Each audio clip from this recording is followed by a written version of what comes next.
तो आज से कुछ समय पहले, मतलब 1 साल पहले, मैं और मेरे ऑनलाइन दोस्त रोज की तरह किसी फालतू चीज पे आर्ग्यूमेंट कर रहे होते हैं कि क्यों हाथी कूद नहीं सकते और कैसे अगर तुम कंबल से पैर बाहर निकाल के सोते हो तो कोई मॉन्स्टर या चुड़ैल आके तुम्हें कच्चा चबा जाएगी, पर अगर तुम पैर अंदर करके सोते हो तो तुम्हारा कोई कुछ नहीं करेगा। फिर पैर अंदर कर लिया। तू अगली बार मिल, बताता हूँ तुझे। चैन से सोएगा ना अब तू। ले तेरा लाइट ऑन कर दिया, अब ठंड में बिस्तर से उठना पड़ेगा।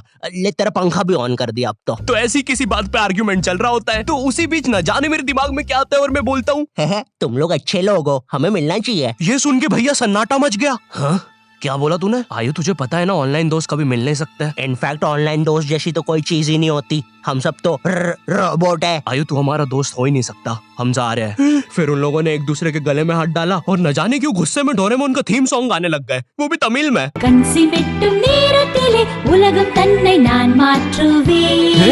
क्या? अब नहीं, ऐसा कुछ नहीं हुआ था। सॉरी गाइस, कुछ महीनों से जिंदगी थोड़ी सही नहीं चल रही है, इसलिए ऐसे जोक्स आ जाते हैं कभी कभार। खैर सरप्राइजिंगली मेरे ऑनलाइन दोस्तों ने मेरी मिलने वाली बात को सीरियसली लिया और इसी तरह हमारी Mumbai to Goa trip plan होती है, जो कि दिसंबर में थी। तो अब फास्ट फॉरवर्ड करते हैं सीधा दिसंबर तक ट्रिप का टाइम। तो अब कुछ रीजन की वजह से मुझे मुंबई प्लेन की जगह ट्रेन से जाना पड़ता है। नहीं, मैं एयरपोर्ट पर फटाका लगाता हुआ नहीं पकड़ाया था, थे कुछ रीजंस, थी कि सच में थे। तो मैं रात में ट्रेन में बैठता हूँ और सुबह में मुंबई पहुंच जाता हूँ। अब जो मुंबई पहली बार आता है ना, वो ना अलग अलग चीजों को देख के चौंकता है, जैसे वड्डी वड्डी बिल्डिंग्स, वड्डे वड्डे सुपरस्टार्स। और इधर मैं जैसे ही मुंबई के स्टेशन पे उतरा, ओ बहन की एलिवेटर स्टेशन पे, वो भी भाई साहब इसको एस्केलेटर बोलते हैं। एलिवेटर मतलब आंखों पे भरोसा ही नहीं हो रहा है। मैंने मम्मी को फोटो खींच के भेजी, मम्मी एलिवेटर, वो भी स्टेशन पे। भाई साहब एस्केलेटर होता है। देखो ये हमारे स्टेशन पे नहीं होते हैं, हमें पूरा ब्रिज पैरों से चढ़ना पड़ता है। और मेरे गांव के ब्रिज पता है बादलों में होते हैं। वो ब्रिज को इतनी ऊपर होने की जरूरत भी नहीं है, उसको किसी इंजीनियर ने भी नहीं बनाया है। ये गाँव के लोगों ने मस्ती मस्ती में उसको इतनी ऊपर तक बना के आ गए। अब वो स्टेशन का ब्रिज ना आउटर स्पेस तक पहुंच चुका है। साला कुली लेके भी जाओगे ना तो थोड़ा ऊपर जाके तुम्हारी कुली को भी कुली करना पड़ जाएगा।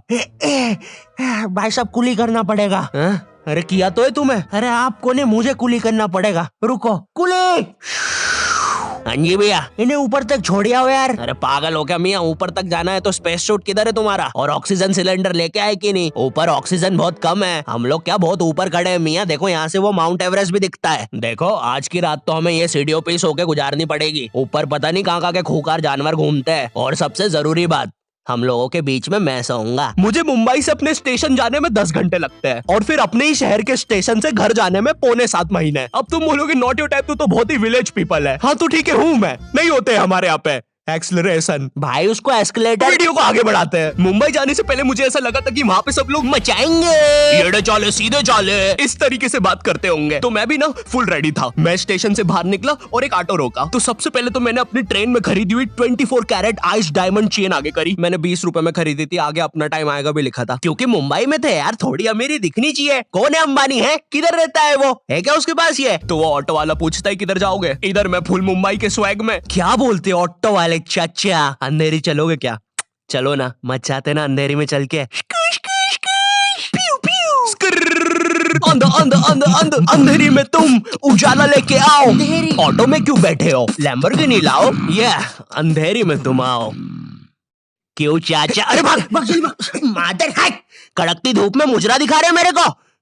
अभी भी ज्यादा दूर नहीं गए, ऑटो से चीप सकता हूँ। हम लोग हमारी मुंबई के अपार्टमेंट आ जाते हैं, वहाँ पर थोड़ा सा रेस्ट करते हैं, क्योंकि स्टेशन से अपार्टमेंट तक तो हम भगते भगते आए थे। वो ऑटो वाला पीछे पड़ा था ना। क्यों पीछे पड़े हो हमारे? जाओ ना। नहीं मजाक कर रहा हूँ। 700 रुपए की टैक्सी करनी पड़ी थी अपार्टमेंट तक। 700 रुपए की। 700 रुपए पता भी है कितने होते हैं? 700 रुपए में पता है तुम मुंबई में क्या क्या कर सकते हो? तुम कर सकते हो 700 रुपए में तुम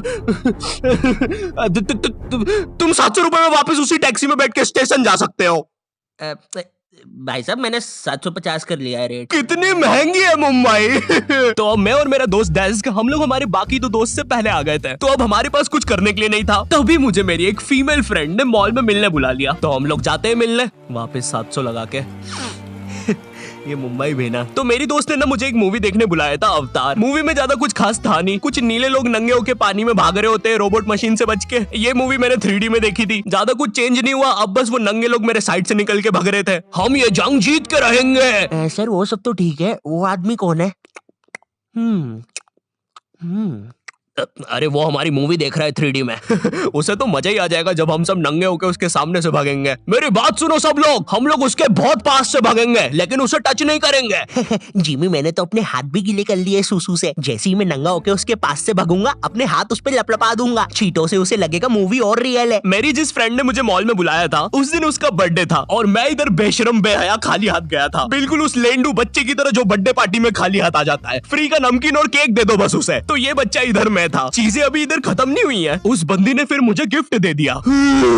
चीजें अब सीरियस हो गई है। दुनिया का सबसे बड़ा क्राइम इधर, ठीक है इधर है, और फिर आता है किसी के बर्थडे पे उनसे ही गिफ्ट ले लेना इधर। पहले तो मुझे समझ में नहीं आया कि ये बंदी मुझे टॉन्ट मार रही है कि सच में गिफ्ट दे रही है। मुझे उस समय इतनी ज्यादा शर्म की अनुभूति और आभास हो रहा था, मेरा मन कर रहा था उठ के भाग जाऊं वहां से।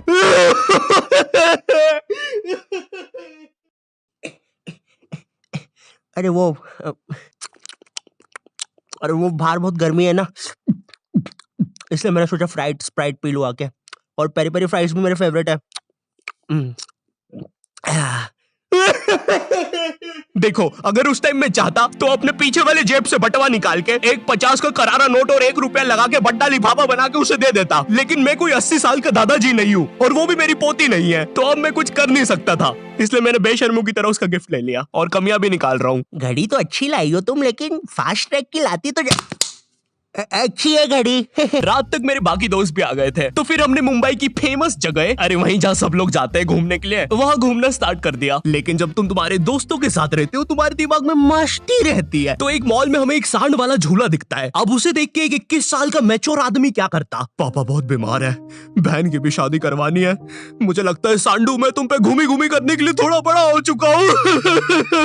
लेकिन मेरे 21 साल के दोस्त ने क्या किया, घूमी घूमी। अब यहाँ एक सांड को दूसरे सांड पे चढ़ता हुआ देख हमें भी मस्ती छूटी। हम भी भाग के वो झूले के पास, भैया और तेज चलाओ, भैया और तेज, भैया और चलाओ तेज।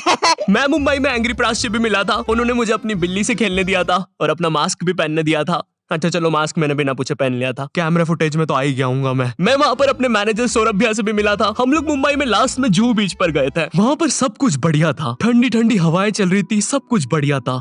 लेकिन फिर आसमान में कहीं से उड़ने वाली बंदर प्रजाति छा गई। ये बंदर प्रजाति फुग्गे की बनी थी। मेरा नाम है बुबली बंदर, मैं इंसानियत पे कब्जा करने आया हूँ, तो चुपचाप अपने घुटने।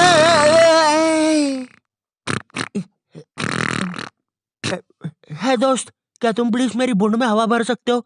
मुझे तुम्हारी दुनिया पे कब्जा करना है प्लीज। मुझे कोई दिक्कत नहीं है। कमलेश, कमलेश। हाँ मैंने सुन लिया था पहली बार में ही। कमलेश मैं जानती हूँ हम दोनों ज्यादा क्लोज नहीं है, लेकिन इसका मतलब ये नहीं तुम एक बंदर के साथ संबंध बना लोगे। मैं जा रही हूँ। कमलेश जाने दो उसे, मैं तुम्हें उससे भी ज्यादा चीजें दे सकता हूँ। मुंबई के बाद हम लोग निकलते हैं गोवा के लिए। गोवा काफी चिल जगह थी। मैं वहाँ पर काला भी हो गया था दिन भर बीच पर धूप में भटकने के कारण। सच में वहाँ पर धूप तो बहुत ही ज्यादा थी, मतलब इतनी ज्यादा कि जमीन के अंदर से लोग बाहर आ रहे थे या अंदर जा रहे थे। कोई मुझे बताएगा ये क्या हो रहा है यहाँ पे? गोवा में तुम ऐसे बीच पे राइड्स वगैरह कर सकते हो, जैसे जेट स्की। इसमें ना तुम्हें आगे टंकी पे बिठा लेंगे बच्चे की तरह और पानी का एक चक्कर काट के वापस ले आएंगे। ये चलो ना। अरे हो गया भैया, अरे हम तो किनारे से ही वापस आ गए। इसके बाद आती है कुछ जानलेवा राइड्स, डेंजर राइड, जिसमें तुम्हें बोट से समुद्र के बीचों बीच ले जाएंगे और पतंगा बना के उड़ा देंगे। एक और चीज रहती है, जब तुम समुद्र के बीचों बीच पहुंचते हो ना, तो वो बोट वाला तुमसे पूछता है कि तुम्हें पानी में जाना है क्या। तो अब यहाँ पे जिसको तैरना नहीं आता है वो तो कुछ नहीं बोलेगा, लेकिन उस समय मेरे दिमाग में पता नहीं क्या चल रहा था कि मुझे पूरे गोवा के एक्सपीरियंस लेने हैं। मुझे तैरना नहीं आता है, मैं उतर गया समुद्र में। शुरुआत के 3.25 सेकंड तो कुछ भी नहीं हुआ, फिर पानी मुझे नीचे खींचने लगता है। ये तो कुछ भी नहीं, अब मैं बोट से भी दूर जा रहा हूँ धीरे धीरे। भैया भैया भैया भैया घंटा नहीं सुन रहा मेरी बात, मेरी इधर फटी पड़ी है, मैं कुछ भी चिल्ला रहा हूँ पानी में। भैया बीमारी है मुझे, ले लो ऊपर। भैया मैं माँ बनने वाला हूँ, ऊपर लो। उस समय कोई दूर से शार्क वार्क भी देख रहा होता ना तो उसे भी दया आ जाती। ओए बच्चे को क्यों परेशान कर रहे हो बे? चलो ऊपर लो इसको, खा लूंगा वरना इसे। चलो बेटा ऊपर चढ़ो तो। हाँ चलो चलो। जैसे तैसे वो बोट वाले ने मेरे को ऊपर लिया। अरे भैया क्या बच्चे ऐसे चिल्ला रहे थे, स्विमिंग सिखा रहे थे तुमको? अच्छा समुंदर में, वो भी तेरे को ड्राइविंग सिखाने का बोलता तो तू तो रॉकेट में बिठा देता मेरे को। पागल। सबने ना मेरा बहुत मजाक उड़ाया कि पानी में गया बच्चों जैसा रो रहा था, लेकिन वो कहते हैं ना सबका टाइम आता है। हम लोग ना उसके बाद एक बनाना राइड पे जाते हैं, जिसपे तुम्हें एक बनाना शेप चीज पे बिठाते हैं और उसे नाव से खींचते हैं और बीच समुद्र में ले जाके फेंक देते हैं। तुम्हें पहले नहीं बताएंगे कि तुम्हें फेंकने वाले हैं। उसने हम सबको लेके गया और फेंक दिया। अब सब मुझसे भी गंदे रो रहे हैं पानी में। भैया हम मर गए, हम मर गए। पीछे लाइफ गार्ड आ रहा है। और भैया इतनी दूर जाओगे तो सच में मर जाओगे। मेरे पास क्लिप पड़ी इधर सबकी रोते हुए, मैं लगा दूंगा। मैं तो करना करना। अरे कुछ नहीं होता, नहीं करना भाई, मरना क्या। चुप रहो। नहीं करना भाई। पर खैर कुछ भी बोलो, ये ट्रिप मेरे लिए one of the best trip थी अपने दोस्तों के साथ। आई होप तुम्हें ये वीडियो पसंद आई होगी, और अगर नहीं भी आती है तो बस इतना सा रुक जाओ, ठीक है, बस इतना सा। मैं एक बहुत ही प्यारी चीज पर काम कर रहा हूँ, ठीक है, बस वो आ ही गई, ये यहीं पे ये बस आ गई। और अगर भूलना एम करते 8 लाख लाइक्स के लिए, ठीक है, मुझे पता है तुम कर सकते हो, ठीक है, अभी करो। एंड चैनल पे नए हो तो सब्सक्राइब कर देना। मैं मिलता हूँ तुमसे नेक्स्ट वीडियो में, जो कि बहुत जल्दी आने वाली है। तब तक के लिए बाय।